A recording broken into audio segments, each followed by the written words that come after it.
Hello বন্ধুরা, সবাই কেমন আছো? আশা করি সবাই খুব ভালো আছো। আজকের রেসিপি মুচমুচে নরম নিমকি, পুরো দোকানের মতোই স্বাদ এবং দোকানের মতোই নরম এবং ক্রিপসি। চলো আজকে কিভাবে সহজ পদ্ধতিতে নিমকি বানাবো, আজকে সেই রেসিপিটাই তোমাদের সাথে শেয়ার করব।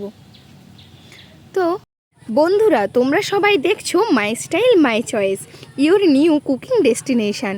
মাই স্টাইল মাই চয়েসের ভিডিওগুলি কেমন লাগে অবশ্যই তোমরা কমেন্ট করে জানাবে। আর আমাদের রেসিপি এবং ভিডিওগুলো যদি ভালো লাগে তাহলে অবশ্যই চ্যানেলটিকে সাবস্ক্রাইব করে রেখো।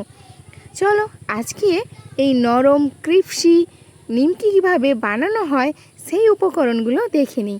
প্রথমে লাগবে ময়দা, সামান্য সাদা তেল, কালো জিরে আর অল্প পরিমাণে চিনি আর লবণ। এই কয়েকটি উপকরণ দিয়েই তোমরা ঠিক এইভাবে সহজেই খুব নরম নরম ক্রিপসি নিমকিগুলো বানিয়ে ফেলবে। তো কতটা পরিমাণ লাগবে সেটাও বলে দিচ্ছি। একটা পাত্রে দেখো এখানে 250 গ্রাম ময়দা নেবে। তো ময়দাটা ভালো করে একটি ছাঁকনির সাহায্যে ছেঁকে তারপরেই নেবে, কারণ ছাঁকনির সাহায্যে ছেঁকে নিলে এখানে যে গুটলিগুলো থাকে সেগুলো কিন্তু ছাঁকা হয়ে যাবে।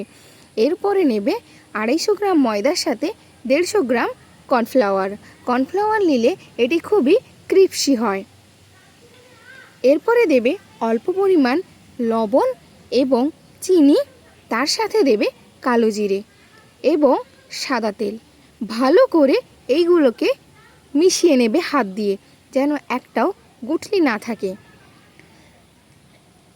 সমস্ত উপকরণগুলো হালকা হালকাভাবে মিশিয়ে নেবে, আলতোভাবে মিশিয়ে নেওয়ার পরে একটি নর্মাল জলের বোতল থেকে জল নিয়ে সেটাকে একটি নরম ডো বানিয়ে নেবে। বেশি নরম বানাবে না, কারণ এখানে চিনি দেওয়া আছে। চিনিটা কিন্তু অল্প অল্প সময় পরে গলতে থাকবে। বেশি যদি নরম করে দাও তাহলে চিনিটা কিন্তু গলে আরও পাতলা হয়ে যাবে। তো ভালো করে জল দিয়ে একটি ডো বানিয়ে নেবে।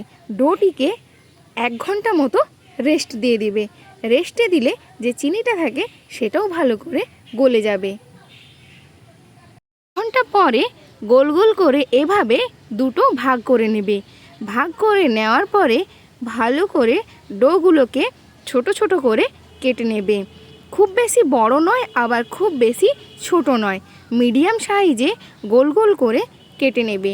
কেটে নেওয়ার পরে নিমকির যে সাইজটা হয় সেইভাবে বেলে নিতে হবে। প্রথমে একটি লেচি নেবে।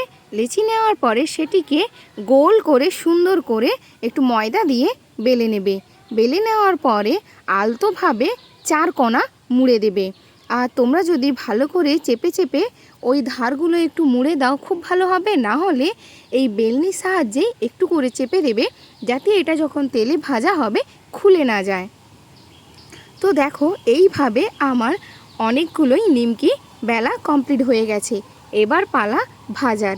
তো ঘরে ব্যবহৃত সাদা তেল নিয়ে নেবে, তার মধ্যে সামান্য পরিমাণ ঘি দিয়ে দেবে, যাতে নিমকির মধ্য দিয়ে ঘিয়ের গন্ধ পাওয়া যায়।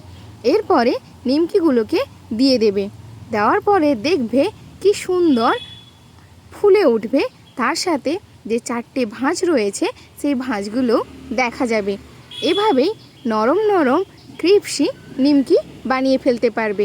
হ্যাঁ, অবশ্যই গ্যাসের ফ্লেমটা লো রাখবে, কারণ মিডিয়াম তেল গরম হওয়ার পরেই নিমকিগুলো দিতে থাকবে।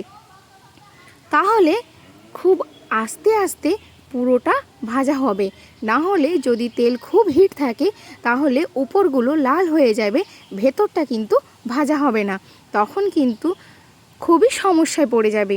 আর এইভাবেই খুব সহজেই তোমরা নিমকিগুলো বাড়িতে বানিয়ে একটি এয়ারটাইট কন্টেনারে ভরে রাখতে পারো।